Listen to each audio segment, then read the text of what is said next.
the first thing I do when I get to spot news is, as Stan Heist always tells me, great moments, great sound has a short shelf life. So the very first thing I do is I shoot anything that makes noise. Any moments, anything that makes noise. If it's firefighters yelling at each other, if it's people twisting hoses, if it's parents desperately searching for somebody, any moment, any sound, I immediately start shooting.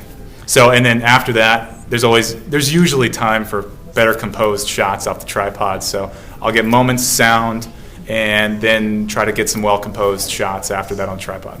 How do you know when you've shot enough? That's just something that comes with, I think, shooting for a while. I personally never feel like I've shot enough, so because there seems like there's always something else that happens, or there's always another shot to get. So I just try to, I just try to shoot what's necessary for the story. The very first things, the moments, the sound. Then I get my well-composed shots, my tight, medium wides, and then after that, if something else happens, you got to be prepared for the story to change. So if the story changes, we'll shoot more. If I see a better shot, I'll shoot it.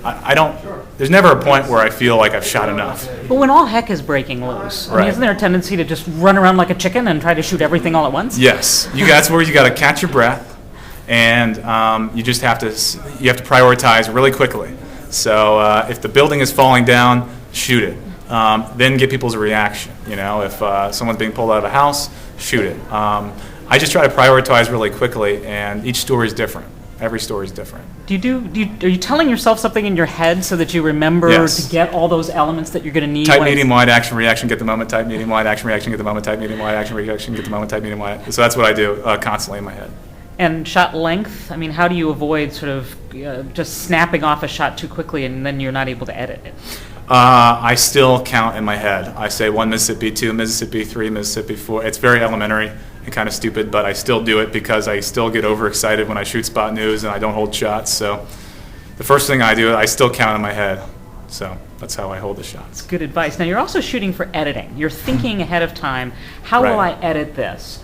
And how are you framing shots specifically so you can edit? Well, I try to follow my tight, medium, wide, action, reaction, get the moment mantra. So if I've shot enough wide shots and tight, I use tight shots to get out of certain transitions.